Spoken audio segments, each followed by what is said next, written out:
Hello, good morning, or whatever time it is when you're actually watching this. But it's morning for us. Earlier for Jason, it is for me. But Only special, by a little bit. yeah, that's true. Special edition of the Full Court Press, as Jason is in San Diego. I'm in St. George, so neither of us are really at our home base. But Jason's there following what's going on with the Utah State Aggies. You were in the arena in Viejas yesterday afternoon as Utah State took down Villanova, a Big East school, a team that won the national championship not that long ago, a team that plays against another team which has won the national championship here recently with UConn. So that was a significant win against an historic program for the Aggies, and that final score certainly not indicative of how close that game was yesterday. Yes, it shows Utah State won by 10, but I was going to look it up and I haven't yet. But how many ties, how many lead changes in that game yesterday between the Aggies and the Wildcats? But Jason, first, I just want to get your reaction about the energy in the arena and what it looked like for the fan base, and then certainly how that arena reacted when Utah State won the game. It was a great arena, and there was a good mix of both Utah State and Villanova fans. I was a little closer to the Utah State section, but even when Villanova was going on some runs, there was a pretty solid contingent of Villanova fans. They were cheering their team on. They traveled really well considering how far they had to go compared to how far the Aggies had to go. But it was an electric environment, especially considering it was a neutral site. Like normally you go to a neutral site and sometimes it can be dead. And in this game, it was not. It was lively. The Aggie fans were getting into it. Um, you the listed attendance was 11,000. Granted, that might have included the Arizona fans who were in the first game that They wanted didn't. to scout their next opponent. Yeah. Yeah. Well, most of them weren't even there. A lot of them, they Oh. were there for their team, and then they left. There were a lot of them. But yeah, so it was a great environment, and yeah, a fantastic college basketball game. As you said, the final score doesn't really tell the tale of this game, just because it was, as you said, a close game. I'm trying to find where it has in here the all the lead changes. I don't know where it keeps that information here on the stat broadcast thing. Um, but just yeah, the amount of times this game went back and forth, especially in the second half, where Villanova would, they raced ahead, then the Aggies brought it back. Villanova goes up again. Utah State comes back, ties it, and just a bunch of different aspects to this game that made it a really nice March Madness game. Not the classic buzzer beater and all that kind of stuff, but still a really good basketball game, and exactly the type of thing you want to see, uh, you know, for watching basketball this time of year. Yeah, yeah, it was an exciting game. I mean, there were a lot of exciting games on Thursday. There were a couple of certainly exciting games on Friday in the tournament, but that one was it was back and forth.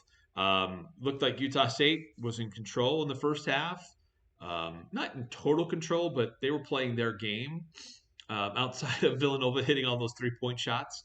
Um, and my feeling was eventually those shots are going to start to cool off a little bit.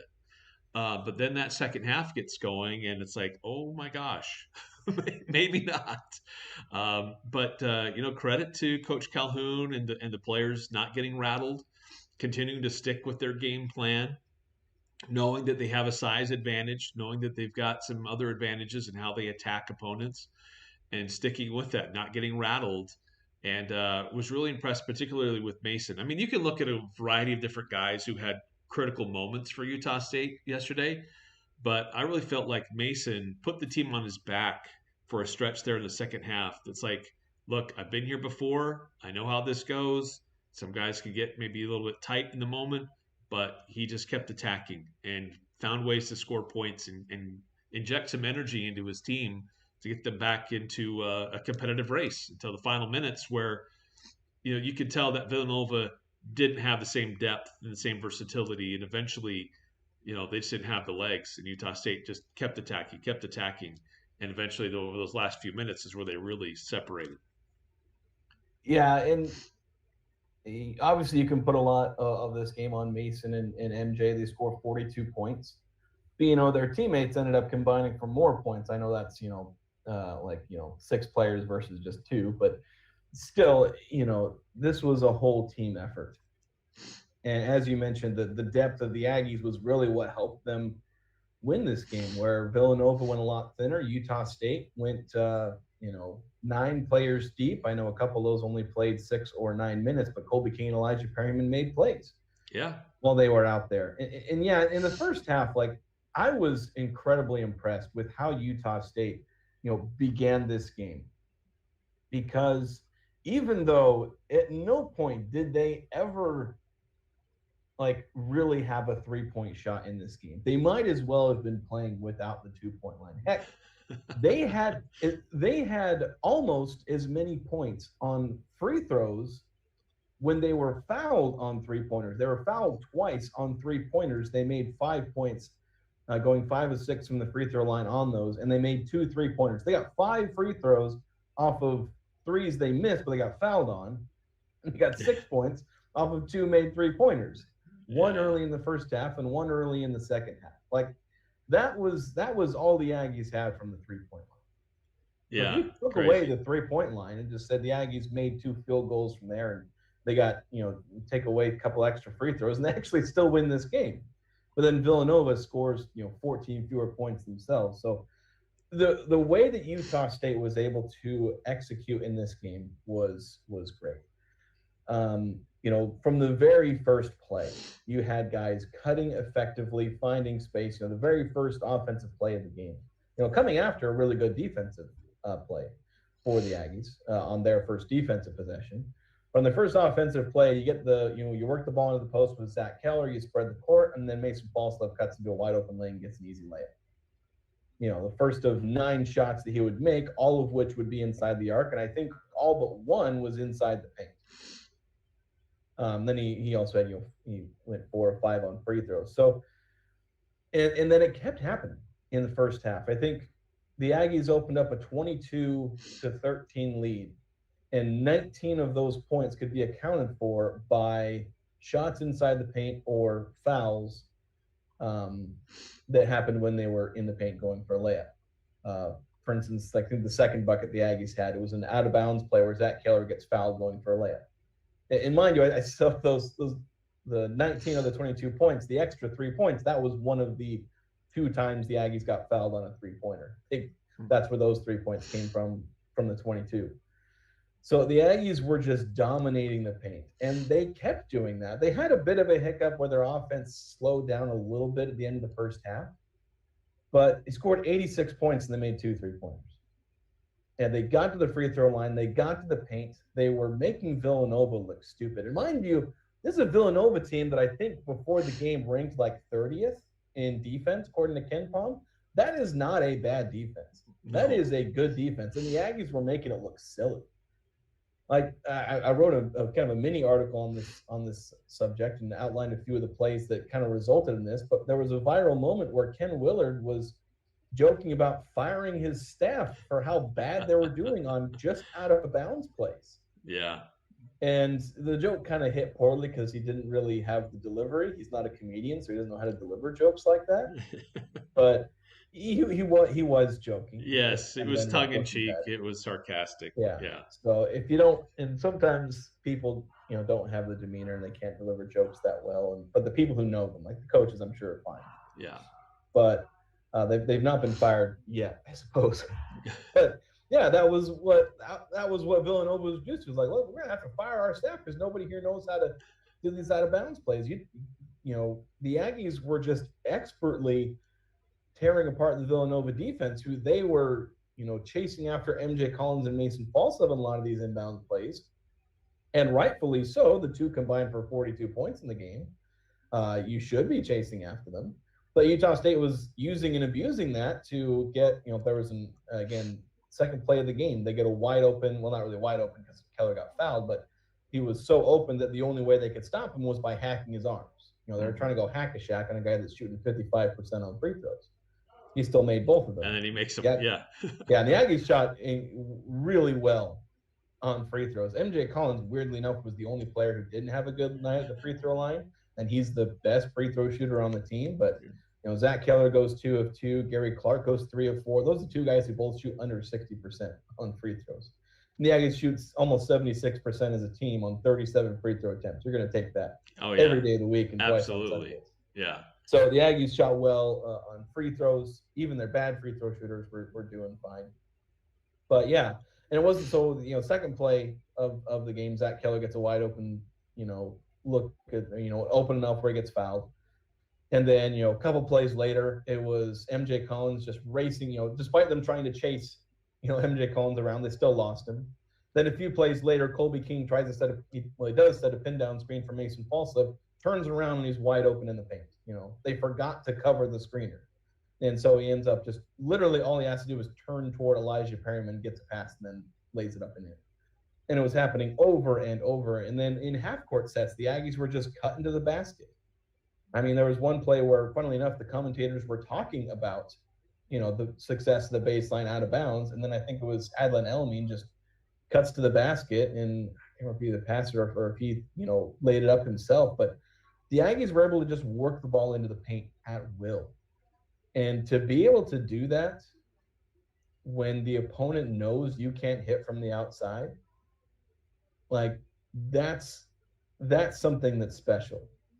The ability, it's that, I talk about this in football sometimes, or we talk about, in the run game, like in the 4-minute drill, when the opponent knows what you're going to do, can you still do right. what you need to do? And that's what the Aggies essentially did in this game. Villanova knew they were trying to go inside. Villanova knew they were trying to get the ball to MJ and Mason. Villanova knew the Aggies couldn't hit a three-point shot. The Aggies score 42 points in the paint. They get in. I don't think they were counting free throws as points in the paint. So tack on, however many of those free throws happened because of the Aggies driving to the paint, and add that on as well. So that probably ends up being like 75-ish of the Aggies' points were because they drove to the paint. So that was something special from the Aggies in light of what Villanova was doing, where Villanova apparently just stole all of the Aggies' three-point shooting and used it for themselves. Yeah, unreal. Yeah. Unreal what they were doing from three. And that's the only way they stayed in the game. It's the only Yeah. way they stayed competitive in this contest. Yeah. Yeah. That's the thing that at the end you kind of realize that is that, yeah, Villanova, the only reason this wasn't a 20-point blowout is because they hit 14 three-pointers. And, when the Aggies were up 22-13, Villanova had hit 3 3-pointers. By halftime, they'd hit 9. The most three-pointers the Aggies had ever given up in an NCAA tournament game prior to yesterday was 9. And that was in the 39-point blowout to 1 seed Purdue a couple of years back. So, that was that's normally the kind of volume that you're looking at, when giving up that many threes, and the Aggies had given up that many by halftime. Yeah. Unreal. Unreal. But they were only down by 2, which again emphasizes just how much the Aggies were doing offensively themselves and defensively in literally every way except for three-pointers. And as you were saying earlier, Eric, like the Aggies were kind of really big regression to the mean fans, except there really wasn't any kind of regression. Villanova was shooting, I think, 47% from 3 at halftime, and I think by the end of the game, they were shooting 46.7%. They never really regressed in shooting. They were shooting a ton of threes, and they made a ton of threes. And while they did miss a few at the end, they missed like their last 3 3-pointers. The Aggies didn't, it wasn't like with Jake Hall a few games ago, the regular season finale, where Jake Hall missed his last 7 3-point attempts, where they just started making him miss. Villanova just missed a few in a row, and really what the Aggies did was force them to stop shooting threes. Just at some point, run them off the line. Don't trust regression to the mean. They're going to keep hitting them. It's March. Crazy stuff happens. And that's, so that ends up being, and another, obviously the three-point shooting was another story of this game, but Utah State being able to overcome that and play defense down the stretch, that was really important. Yeah, I mean, and to that, I mean, it's 6 minutes to go. Villanova has a 2-point lead, 73-71. They only score 3 points the rest of the game. Yeah, I they hit mean, their yeah. this the defense for Utah State just really clamped down. The Aggies, they were able to continue to attack. They didn't change their game plan. Continued to stay true to that, even though it was tight. It was a clutch game, but then they just totally shut down Villanova, and some of them were just bad shots. But Utah State, give them a ton of credit for defensively, only allowing 3 points in the final 6 minutes of an NCAA tournament game.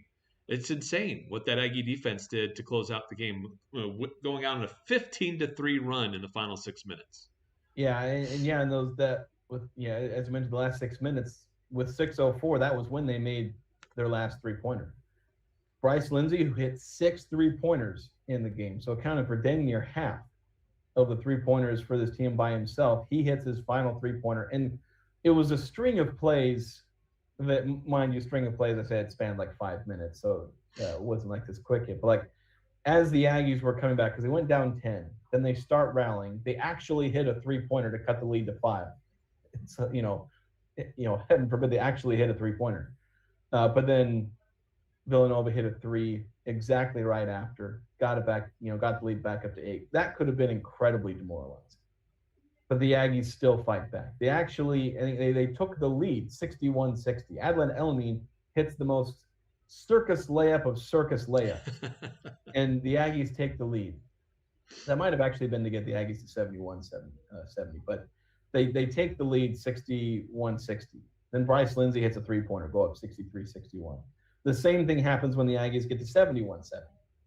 Bryce Lindsey hits another 3-pointer to get him to 73-71. But the Aggies kept fighting back. And as you said, the defense really clamping down. There were some minor adjustments, but it's not like they changed their whole game plan. They just went with a different coverage within their scheme.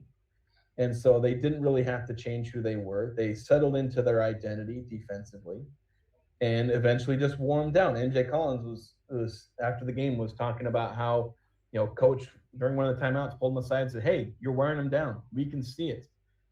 And the players could see it too. MJ Collins gets a couple of steals, deflections, gets a couple of fast break dunks. Yeah. One of them an and one. Highlight reel stuff. Yeah. Yeah, great highlight reel stuff. He scored 9 of his 20 points in the last 4 minutes of the game. And so, yeah, Utah State's defense, Villanova, I think they went 1 for their last 10 from the field. And the one shot they made was a tip in off a missed layup. Duke Brennan got a tip in on this layup. So they, in their half court offense, did not have a single make in the final 6 minutes. They just got a put back from Duke Brennan, who's obviously that's one of the things she's great at is offensive rebounds. He had 7 offensive rebounds. He had 8 rebounds total. 7 of them were on offense. But to contrast, Villanova going stone cold, the Aggies, they made, I think, 9 of their last 11. The only 2 misses, Eric, you'll never guess, the only 2 misses they had were from 3. Everything else they made. But so many of those were in the paint. Again, it's just getting to the paint. Like here's their last 11 shots. A layup by Gary Clark, a jumper in the paint by Mason Falslev, one of those push shots. A layup by Mason Falslev. It was a mid-range jumper by Falslev. It wasn't a paint, so it was outside the paint. But then a layup by Adlan Elmine. That was a circus shot he had with 6.5 minutes left. Mason Falslev bricks back-to-back 3-pointers. Then there's a layup by MJ Collins. That was one of his fast breaks. Then another layup by MJ Collins. Mason Falslev hits a mid-range jumper to about ice the game, puts him up 82-74. And then MJ Collins finishes things off with a dunk. That's your last 11 shots. Most of them in the paint. Most of it by MJ Collins and Mason Falslev. But although contributions from Gary Clark and Adlan Elmine in there. And yeah, it's just playing your game. And another quote that really stuck out to me was Mason Falslev, where this might be yesterday's quotes on my desk here, but Mason was basically asked about like what they were doing on offense, kind of what their offensive emphasis was down the stretch, and he was like, "No plays." I was like, they didn't call plays apparently down the stretch. They just went with their identity. And it's something that Coach Calhoun has talked about in these tournament environments. We have the Mountain West tournament. Yeah, we have concepts and we just execute them based on how things are flowing. Yeah. And, coaches talked about their identity, winning based off your identity. Now in this game, it's a little different, I think, in some respects because both teams had a long time to prepare, relatively speaking, to what they normally do. They had several days. They had from Sunday to Friday to game plan, to watch film, to know, Coach Calhoun got to watch a third of Villanova's season, which is a lot more than he's going to get to watch from most opponents. Yeah. He got to watch a lot of film because I mean, in non-conference, you can't watch that many games because even if you have a week, because the team hasn't played that many games. So these teams got to know each other pretty well on film. But in the end, when everyone's tired and you've gone through all your concepts, Utah State had gone through its bag of tricks. They went through it in the first half pretty much because they made Villanova look kind of stupid with some of the out of bounds and half court sets, but then Villanova adjusted. That's where Villanova was able to hit a bunch of threes, but Utah State also kind of stalled on offense because Villanova kind of started to figure it out. But Utah State, they went back to the well, and going off flow, concept, vibes, whatever you want to call it, they did what they do best: force turnovers. They only forced 9 in this game. The turnovers were actually equal. The Aggies scored 18 points But on points off turnovers. yeah, how the Aggies capitalized off with those turnovers was a big Yeah, difference too. yeah, 18 points off turnovers for the Aggies. Or no, 9 points. Wait. Oh no, I'm looking at the wrong box. Yeah, 18 points off Eight, turnovers, yeah, 9 points off turnovers for eight, Villanova. I was looking 18 at to the 9. wrong. I was looking at the opponent turnovers numbers. Like, why does it say 9 for both? But And then yeah, 14 to 2 fast break disparity too. yeah, So that was big. Of course, that was Villanova. Like, they're not a fast break team. They don't get out and run, and I think that really hurt them in the end. It was something that I talked about before the game, highlighting like how I listed up all those games where the Aggies had one of their best defensive games when they games like Boise State, Colorado State, like their best defensive games, all up and down. When the Aggies get into their half court defense, they are really hard to score against because for a number of different reasons, but just they are much better in the half court. And there were basically two exceptions to where Utah State had given up a lot of points to teams that didn't get out in transition. And that was New Mexico, the regular season finale, and Wyoming, at Wyoming. And I highlighted what was the difference in those games that led the Aggies to allow a lot more points to Wyoming and to New Mexico. And Wyoming and New Mexico hit a crap ton of threes. And so that was the thing that I felt was going to be a determining factor in this game. If Utah State is able to get settled in its half-court defense, if Villanova doesn't push the pace and make the Aggies play defense in transition, the only way Villanova was going to be able to have uh, a lot of success on offense, just outside of maybe playing the best offensive game of their season, the only way they were really going to have tons of success is by hitting three-pointers. And that's exactly what it did. So you can imagine me sitting there in Viejas being like, this is exactly what I thought had to happen for Villanova to win, and it's happened. Like, it was the one path to victory for them on offense, and they were doing exactly that. But even then, even with that, of course, the Aggies won both games against New Mexico and Wyoming, so it's not like it was the secret kryptonite for them. It's just those two no, games were a lot closer. yeah, And this one was a lot closer. Were it not for the crazy three-point shooting in all three of those instances I talked about, the Aggies win those games by 15 plus points. And they still won this game by 10 points, which again speaks volumes to how Utah State was able to execute in just literally every single way, except for the fact that Villanova was hitting three-pointers that most teams, usually including themselves, don't often hit. I don't want to say Villanova was shooting way above their station in threes. They are a good three-point shooting team. They're top 50 in attempts and makes per game this season. They're just outside the top 100 in three-point shooting. So they're not like an elite three-point shooting team. But they had a game this year where they hit 22. They had another game where they hit 15. They had like 3 or 4 more where they hit 13. Like, this wasn't the most absurd thing to ever happen to Villanova. But it was pretty crazy for Utah State to face, and they still overcame it and still won a game by 10 points. yeah, yeah. I mean, we've kind of highlighted a couple of individuals, but certainly one of the uh, guys that I wanted to talk about today was Adlan Elamine. Um, it always seems to go well when he has a great play early in a game. Then you get a sense for how he's going to play that day. But he's been in a little bit of a slump, kind of to close out the regular season. I think he had some good games in the tournament, but what a game for him to come alive! 13 points, 7 boards, 3 assists. Just really impressed with his play and his willingness and ability to attack and get involved. And certainly, he's a guy that he can make such a momentum play for his team with some of those alley-oop dunks or acrobatic layups that just really gets his bench going and his teammates going. And certainly they're going to need more of that on Sunday against a very talented Arizona team. They're going to need every bit of his length and versatility if they want to have a shot against the number one team. Yeah, they absolutely do. And yeah, it was critical. And there were a couple different ways that Adlan Elamine was really important. You mentioned his aggression. He goes out there. He went 0 of 4 from three, but he made every single one of his other shots and all of his free And throws. his free throws, yeah. Yeah. So that the one thing he didn't, he was basically the embodiment of Utah State. Couldn't hit a 3-pointer, but was able to get into the paint and do a bunch of things there. Cutting well, he got a couple of alley oop dunks, hit his free throws effectively, got rebounds. He tied for the team lead in rebounds. Him and Mason both had 7. He had 3 assists. The Aggies moved the ball well. And yeah, he was just really effective. I know he was -3 in his plus minus, but I wouldn't have been able to tell you that off the top of my hand. I would have thought he did, way better. I think it's just he was on the court when Villanova made that run in the second half. That probably tanked his plus minus, but he was really important. He made crucial buckets. He was one of the players that got brought out, after the games. Coaches often picking players like, hey, these guys had a good game. Let's bring them out.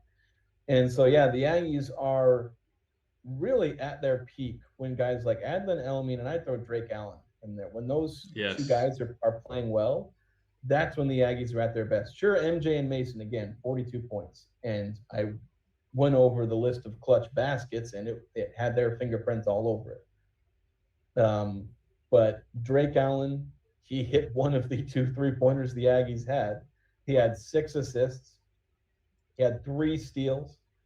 Well, and his getting downhill, drive to the bucket, Yeah, and dunk was just another one of those just momentum plays that just got everybody so excited.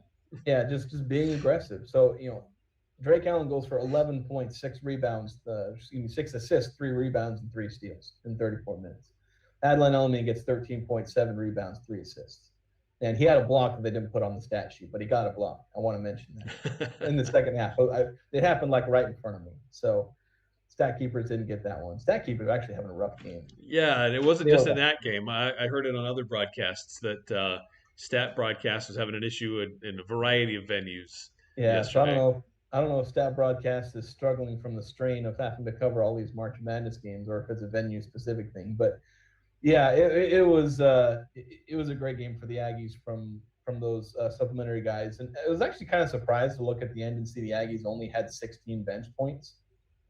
But I think that's just because you get 13 from Adlin, 11 from Drake. Like you probably shouldn't count those as bench points, but again, it's kind of part of that calculation of how well do your non-star players play. Yeah, your X factors, your guys who are contributors, like the regular rotation guys, but you, I mean, you lean on Mason and MJ to carry the bulk of the scoring. But when you get that level of contributions from other guys like that, it's a good day. Yeah, you need those kind of contributions, and even with the Aggies only scoring 16 bench points, Villanova had 3. They had one bench player hit a 3-pointer, and that guy played 24 minutes and had 4 fouls. So you know, not the greatest day from their bench, and so and I think that aspect, like when you look at the bench, because Villanova played 8 guys, Utah State played 9. So number of players out there, I don't think there was really that much of a difference. Even minutes wise, while Villanova definitely played some of their guys more, MJ Collins played 36 minutes. Mason Falso played 35. Drake Allen played 34. The top three guys for Villanova is 38 minutes, 37, and 37. That's, it's 2 or 3 minutes, but if you really line it up, it's like 2 or 3 minutes, when you compare the guy who played the most minutes for the Aggies and most minutes for Villanova. It's not that drastic. But I think the energy that the Aggie starters had to bring, the effort they're having to put on every single play, along with playing 2 or 3 fewer minutes, they were also playing less difficult minutes, if that makes sense. Because MJ Collins didn't have to push 100% for his 36 minutes.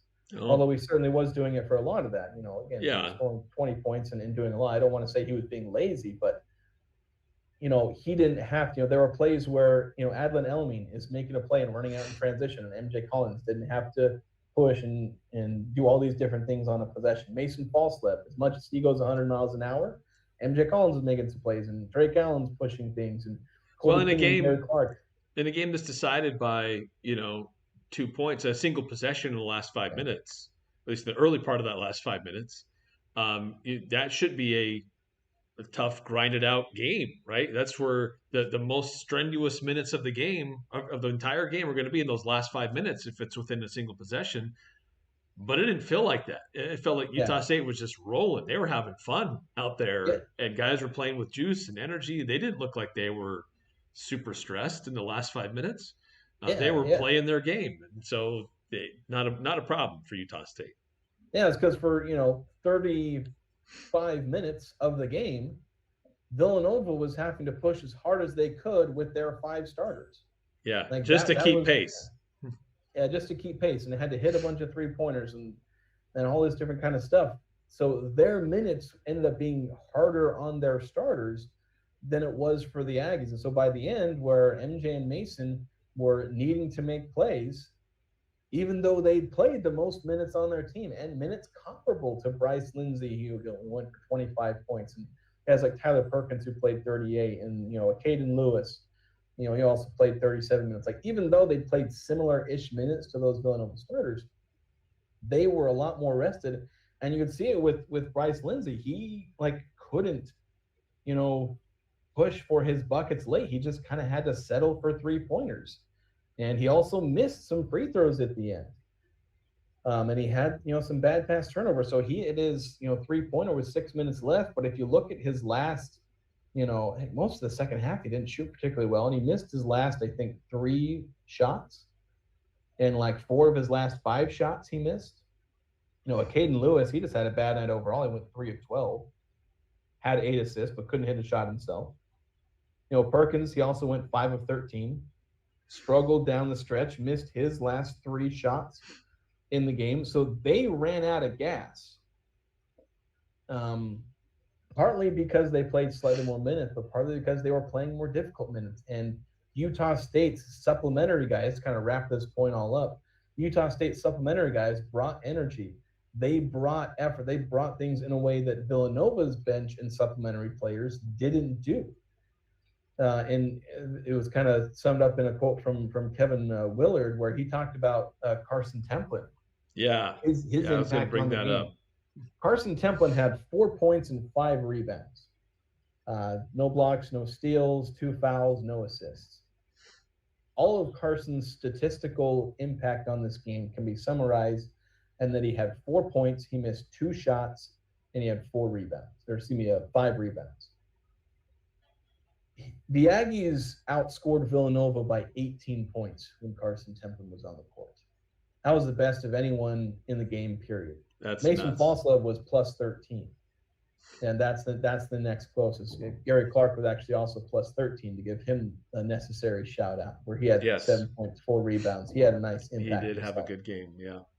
So Carson Templin was almost a ghost on the box score. Probably the best thing you can say about him was that of his 5 rebounds, 4 were on offense, and that can be a pretty big energy impact. Mm-hmm. But in 24 minutes, you score 4 points and 5 rebounds. Most people think, that must have been an off game for Carson Templin. He wasn't that impactful. then you realize that for basically every single key moment for the Aggies, like when the Aggies went up 22-13, that was Carson Templin out there on the court. And when the Aggies went on a run, when they were rallying from down 50-40 and closing the game on a 15-3 run, that was Carson Templin out there. So the Aggies got a lot from Carson Templin, and Kevin Willie, he pointed out like Carson Templin had 4 points, 5 rebounds, but he talked about the energy that Templin brought. Yeah. That was really critical. I mean, heck, one of the plays that happened in front of me was a rebound. Somebody missed a shot, and it was bouncing out of bounds, and Carson Templin like jumps 3 feet out of bounds to grab the ball and throw it off a Villanova player. And I can't remember if the Aggies scored, but like that was one of the, that's a play where you're trying to save points. And Carson Templin is bringing that energy, bringing that effort. When all seemed lost, 4 Aggies were running down the other end of the court to go play defense because, somebody just missed a shot and we got to lock in on the defense. And Carson is like, no, we ain't done yet. And that just kind of embodies what he brought to the game. And to be honest, not that he was the only one, but he was the only one that didn't have a statistical impact to show for that kind of effort that he brought. Right. Whereas some of the other guys, they got some stats that helped showcase the effort that they brought in their own individual ways. Like Gary Clark. Like Gary Clark. 7 points and 4 rebounds. Like he got a little bit more statistical, a little bit more on the stat sheet for what he did. And again, he brought a similar level of effort because again, he was plus 13. He was on the floor with Carson Templin for several of those key runs in the first and second half. Yeah, I really like Gary Clark, just how he, not necessarily totally shadowing kind of the trajectory or season arc that Adlon Elamine has been on, but he was a guy who kind of early in the season was an impact player, kind of faded out of rotations, had a hard time staying on the court. He'd make a mistake and Jared would send him, Coach Calhoun would send him to the bench and he would never see him again. But credit to Gary Clark and working through some things and not letting that get him down and putting in the effort and getting on the court, making some plays, and then the coaches trusting him and giving him more chances and him not making them regret that. And lately, for the last few weeks, he's been an impact player for Utah State. He has been a great asset coming off the bench. He provides scoring. He provides rebounding. I think he's playing better defense. His footwork is getting better, and he's not getting silly reach-in fouls that just quickly send him back to the bench. So, really impressed with how Gary Clark has come along here in the last few weeks for Utah State. It's really needed time when they've been playing some lineups and some opponents where they need that kind of activity and production off the bench. And man, tomorrow, Sunday, they will absolutely need Gary Clark to play his best game of his life to get Utah State to the second weekend, because this is an opponent that has a lot more size and a lot more versatility in the post. But I, before we get into Arizona, I just want to make sure that we give Gary Clark some love as well for what he did against Villanova, playing his game and just how he's playing overall right now for Utah State compared to what we've seen for long stretches of this season, and how he's worked through that, and he's making an impact for the Aggies now.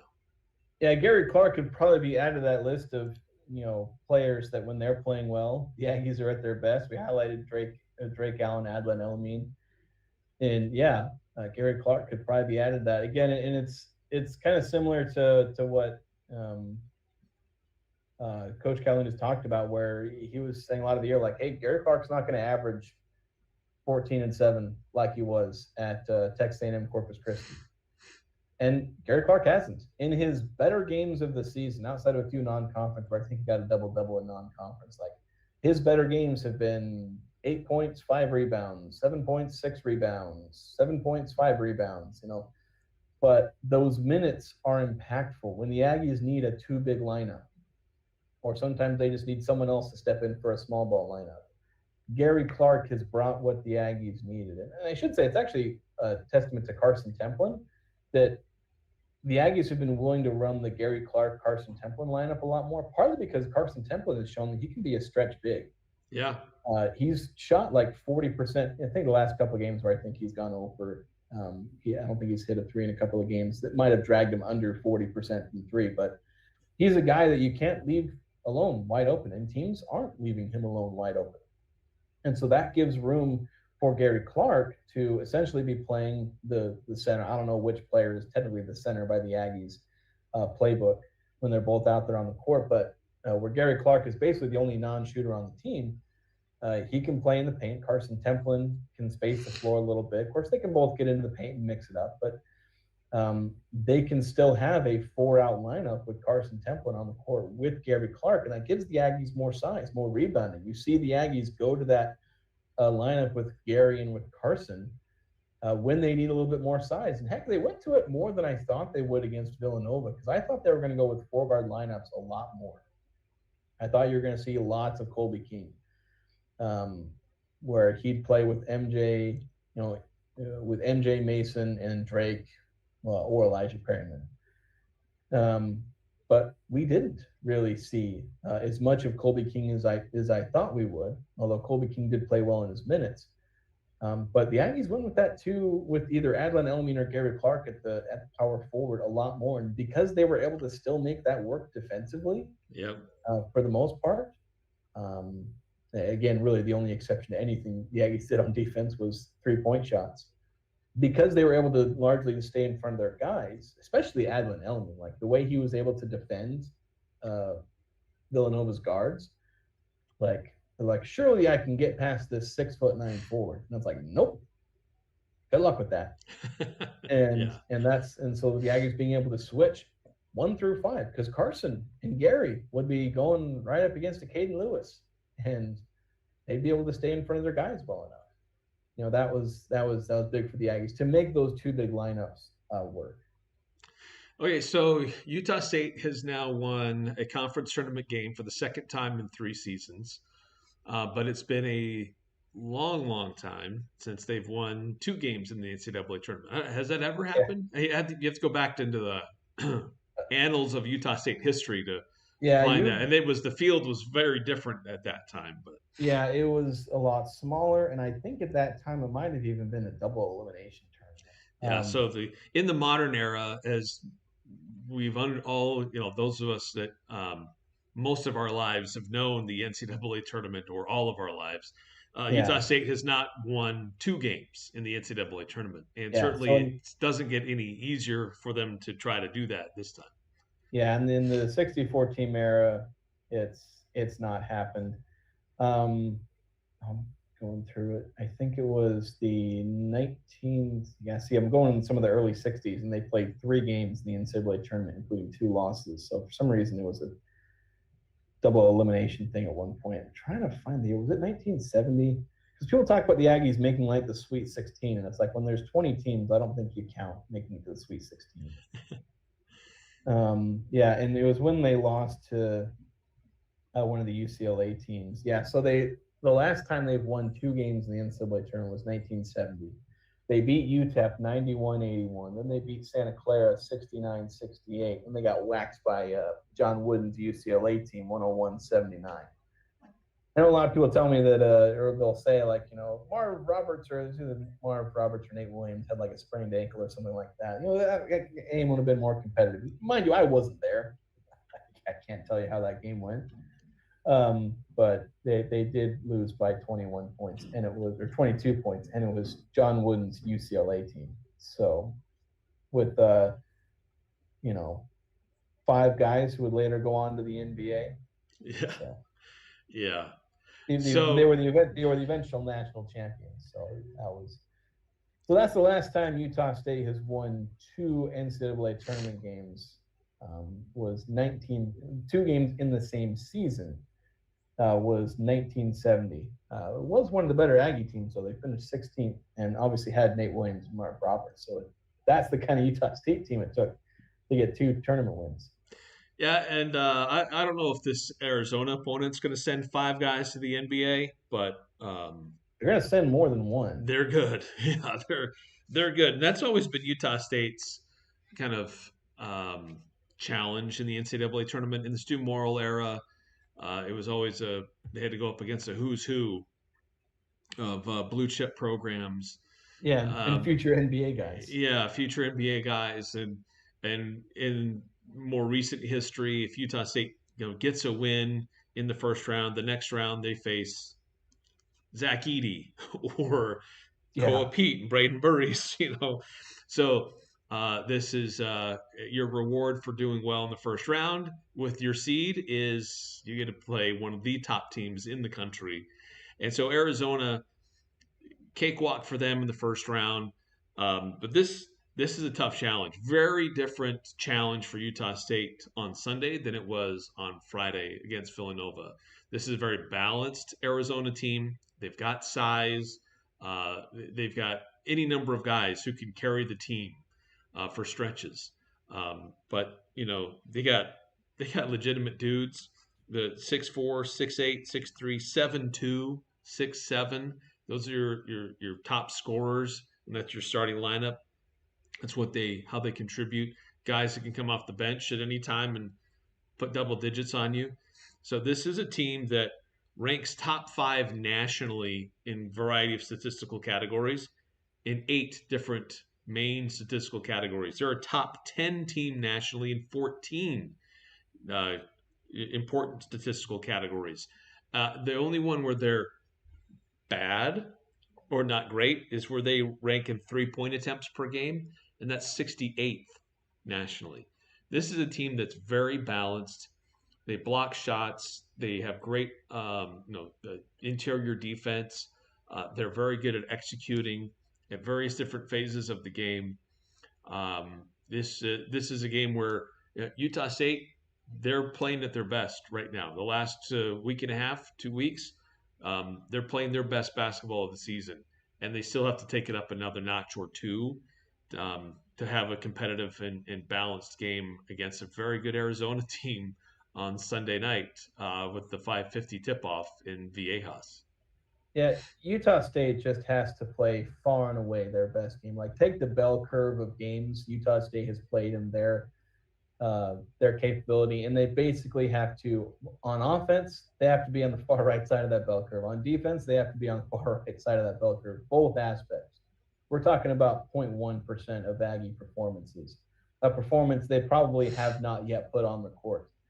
They've had some really good performances, but they need to be even better than. I don't know if I think offensively, the way they played against Colorado State in the home game, that might be the closest. I think like if they had that kind of offensive performance, that's something that would keep them in the game against Arizona. But then they'd have to have the defensive performance they're putting up in some of their absolute best defensive performance. They, Because they can't they can't just make 2 3-pointers against yeah, Arizona. they have to make. Yeah, they're not going to have the same level of impact in the paint. I mean, they should still try to attack, Oh absolutely, yeah, but they have to be able to hit from outside to give themselves a chance to stay in this game. yeah, they've got to be able to get 30 to 35 points at least in the paint, and they've got to be able to get 30 to 35 points at least from three, and probably more on each count because they've probably got to get to 75, 80 points because I don't know if Utah State can hold Arizona to under 80 or 85 points because Arizona, as you mentioned, how many categories they're top 10, even top 5 in. Like Arizona, according to Ken Palm, fifth offensively, third defensively, second in defensive effective field goal percentage, fifth in offensive rebounding percentage. They defend the paint incredibly well. They don't necessarily get tons of blocks, so they are 80th in block percentage, but they have the second best defensive 2-point field goal percentage. Yeah, They make teams miss. Mateus Krivas, go I'm not Lithuania. sure how to say his name. But yeah, they got a 7'2" guy, and that's Yeah, going to cause that's going seven to cause foot a tons two, of problems. averages 2 blocks a game. Yeah, like you've got to be able to get around that, and I'm not sure the Aggies will. Like there is every reason to expect the Aggies to lose. I know for Aggie fans, keep up hope. One seeds can look mortal. Duke looked mortal against the 16 seed, so why not an 8 seed? Yeah, absolutely. I mean, these teams, yes, Arizona played an incredible schedule. They beat a lot of really good teams, and they looked really good doing it. But um, Utah State has a different style. Utah State has guys who have confidence right now. They've got some swagger, and Utah State's got to have the mentality of like, hey, this happens. These teams lose. They're not immortal. And so take it to them. Try to get these guys in foul trouble. Put pressure on Arizona to make tough plays and get some of their guys in trouble and second guessing what they're doing, put them on their heels. Utah State has shown that they can play some really good basketball and do it in a variety of different ways. That's everybody's got to be in point. What I feel more comfortable about this time than even that time with Danny Sprinkle in the second round facing Purdue is that this Aggie team this year I feel like has more versatility. Like there are more guys who can contribute. There are more guys that can come off the bench and not be like just hang on while that starter's getting a blow. So I feel like this team this year, especially how they're playing right now, has more confidence, has more versatility, and can give themselves a better shot to be competitive in this game against Arizona. Yeah, and I like what you see where it's like I like where you just said make it tough for Arizona because that's the biggest key. Make it tough on them because when the Aggies played Purdue a few years ago, they kind of made it tough for a little bit, but then Purdue was just getting easy shots. They were getting easy 3-point attempts. They were getting easy looks from Zach Edey, who, of course, if you breathe on, the referees called a foul. Yeah. Like, make Arizona earn their shots. And the unfortunate thing is that Arizona, being as good as they are probably still going to make some of those tough shots. But the biggest, uh, problem I think Utah State ended up facing here is that, you mentioned Arizona doesn't take a whole lot of 3-pointers, but they're good at 3-pointers. They're top 50 according to Ken Palm in 3-point percentage. Yes. And kind of the epitome of that was in Arizona's game against Long Island. They took 13 3-pointers the entire game. They made 6. And one of those misses was by a guy in garbage time. So they effectively shot 50% from 3 in their game. But they only took 13. Mm-hmm. 12 aside from the one guy in garbage time. So it's like they don't take a whole lot of 3-pointers because they're just that good at getting into the paint and scoring. They don't need the 3-point shot. But if they need to go to the 3-point shot, they will sure as heck drain one on you. And so Utah State needs to make sure that they don't fight so hard in the paint and dedicate so much resources to it that they then don't give up a wide open 3-pointer. And, Florida might only make 7 of them, but those would all be backbreaking for all the work. You finally get the ball out of the paint and they hit a 3-pointer off, after maybe 5 straight plays of giving up open layups. So you got to make sure that you're forcing tough shots, tough 2-point shots, rebound the heck out of the ball. Arizona is a fantastic offensive rebounding team. You've got to be able to defensive rebound. So if the Aggies can prevent second chance points, prevent easy shots in the paint, and don't let Arizona get really easy inside to outside open 3-point looks, if the Aggies do those 3 things, they're going to be competitive in this game. But my fear is that a team like Arizona is going to be able to do whatever it wants. So we'll see how this goes. Yeah, look, I mean, the advantage for Utah State is that they played in early afternoon on Friday, um, able to get their treatments, get back to the hotel, start working on game film Friday night. They're going to have a good chunk of the day today to go through more game film. Yes, they'll have to pause and do some stuff this afternoon for media availability and open practice, but then they can do some more stuff on Sunday because they don't play again until like later in the day um, on Sunday. So it is a short turnaround, yes, but they do have a little bit more time to watch film and try to figure out a game plan to take on this very good Arizona Wildcat team. Yeah. It's going to be tough, and Arizona, they're going to have slightly more rest because they got to play before the Aggies. So Yes. but still, it's not that much. It was the one game right before Utah State, so it's not like it's this crazy short turnaround for the Aggies and a notably longer one. It's basically the same for both teams. Arizona just got to scout the Aggies live, Right. Yes. knowing that that they'd be playing the winner of that team, so they got to watch their next opponent in real time, knowing they'd already advanced. So they kind of had that. They had that going for them. So yeah, it's going to be a tough matchup. I don't want to think the Aggies are going to be blown out by 20 guarantee. Like this obviously it's going to happen, and the Aggies are doomed, and there should be no hope. Like there's still a very real possibility the Aggies are going to lose, and Aggie fans should probably start thinking about the offseason, maybe understanding this might very well be the end. But Ken Palm's got Arizona winning by 12 points, but has the Aggies with a 15% chance of winning. So be optimistic. What have you got to lose? The worst thing that can happen is that the Aggies lose. Oh no. The thing that happens at the end of every single Utah State season, they lose. Oh no. I mean, I guess we can have a cry about it, but Yeah. Utah State has done a lot this season. They've earned the right to make some history in March. We'll see if they do. And as I said, the worst thing that can happen is they'll be one of about 350 teams that end their season on a loss this season. Yeah. Yeah. Look, it's been a great run for this Utah State basketball team. Um, do they have more in them? Yeah, We'll see. maybe, We'll maybe. see. I mean, this team's as good as any that we've seen for a while to try to make that kind of a run happen.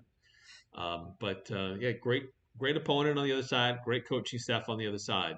But impressed with what Utah State's done, and see if they can put it together for 40 minutes and Yeah. have another magical run in them to Yeah. get to the Sweet 16. Yeah, But you got to be the team that has essentially no weaknesses. Villanova had weaknesses. Villanova had matchup things the Aggies could exploit, and they did. Arizona doesn't have those, so you just got to win by playing.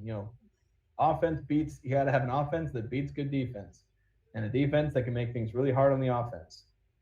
That is, it's only the best of the best can make that happen in March, and the Aggies got yes, to be able to do that. yeah, yeah. So yeah, we'll see what happens. I'm not exactly sure when pregame coverage will start for our friends over on KVNU with their KVNU game day.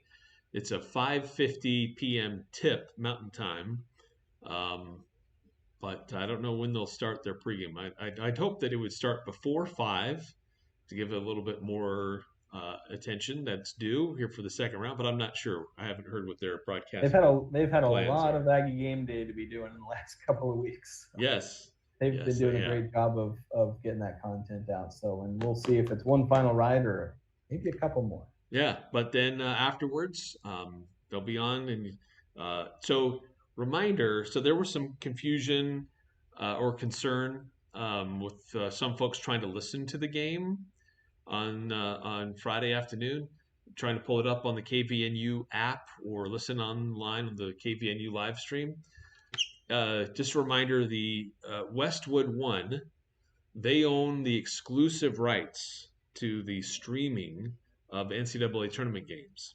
So we actually had it on the fan on Friday afternoon, but they would cut in and out for other games that were going on. So at 106.9 FM and 1390 AM, and on the 106.9 The Fan mobile app, and on the 106.9thefan.com web stream, you can listen to all the NCAA tournament games, which will include Utah State and Arizona. But KVNU, even though they have the rights for the over the air broadcast for our local coverage, we're not able to stream the game online or on the app. So for those that want to follow the game who may be outside of the broadcast coverage area, you'll need to go to the fan and to listen to it there. It won't be Scott Gerard calling it. It'll be a national broadcast.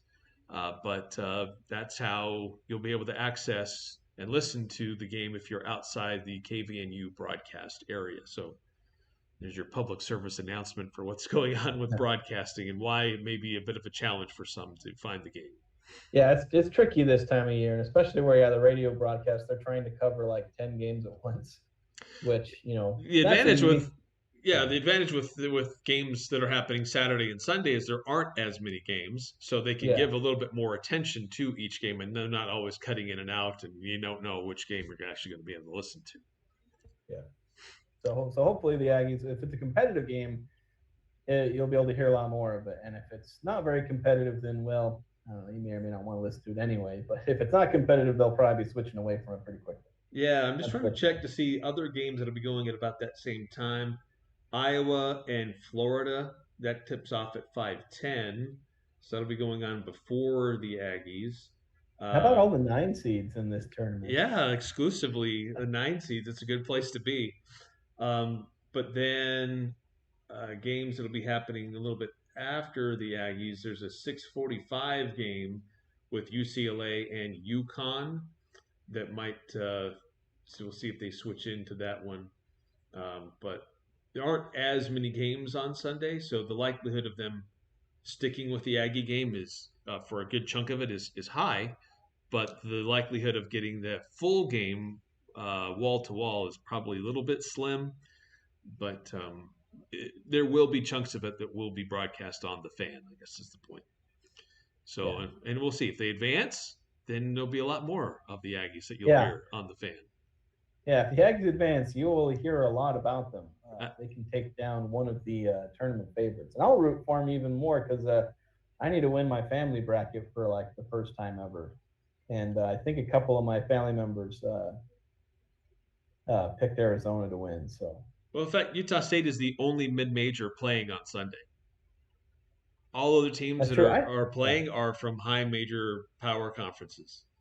Yeah, and St. Louis going right now trying to hang with Michigan. It's been a bit of a struggle for them, but they're within 6 in the second half. So I saw somebody note that they made. I think it was Jeff Goodman. Like he was talking about how there's not a whole lot of mid majors in the second round. There were some upsets, but things aren't going super well overall. Because you do have Utah State, St. Louis, they're both 9 seeds, so you didn't have many upsets like Well, VCU VCU. and High Point, they're still at it. Yeah, they're the only double-digit mid-majors. Of course, they said High Point was the only true mid-major, and I was like, okay, St. Louis, Utah State, I guess uh, that's a compliment for Utah State. VCU, I guess, but I guess saying VCU and Utah State aren't true mid-majors, man, I guess. I thought we had a name for High Point where we refer to them as low majors and mid majors and high. Like we have these 3 levels: low, mid, and high. Like, Yeah. but apparently mid is everybody except for. I mean, I guess Jeff Goodman may be falling into the where he ends up talking to a lot of coaches and a lot of teams in Utah State situations. So Mountain West, A10, probably the American. To a degree, although the American is kind of lagging behind the A10 and Mountain West and soon to be Pac-12. They like to refer to themselves as high mid majors Yeah. because I guess we have to come up with these stupid names. It's like it's a mid major, guys. Like it's a fine name. You don't have to like. And I guess it's because nobody wants to say low major. That sounds degrading, and I get it. I get that sentiment, but it is what it is. Yeah. Yeah. All right. Well, if remind people to check back on Cache Valley Daily. Jason, I know you're there. You're covering what's going on. You'll have some stuff to preview Utah State and Arizona. You'll get a chance to visit with the coaches and players later today. Then the Aggies tip off on Sunday at 5:50 Mountain Time, and full play-by-play over the air on our sister station KVNU 102.1 FM, 610 AM, and then we'll also have portions of that streaming and over the air on the fan as we're carrying all the games from the NCAA tournament with Westwood One as our broadcast partner. So I think that's going to do it for us here. A special edition of the Full Court Press. We'll be back at it again Monday afternoon, starting at 4 o'clock. But Jason, enjoy your time in San Diego and safe travels home. And we'll see if we're sending you somewhere else after Sunday Yeah, night. we'll find out. Is are my March travels done? I'm not sure just yet. I'm leaning toward they probably will be, but you know what? Wouldn't be crazy. It wouldn't be the worst fate in the world to have to travel one more place to see the Aggies play in the Sweet 16 for the first time since almost before my dad was born. There you go. All right, thanks for watching. Those who did, whether it was live or after the fact, but thanks for tuning in. We'll be back at it again on Monday here on the Full Court Press.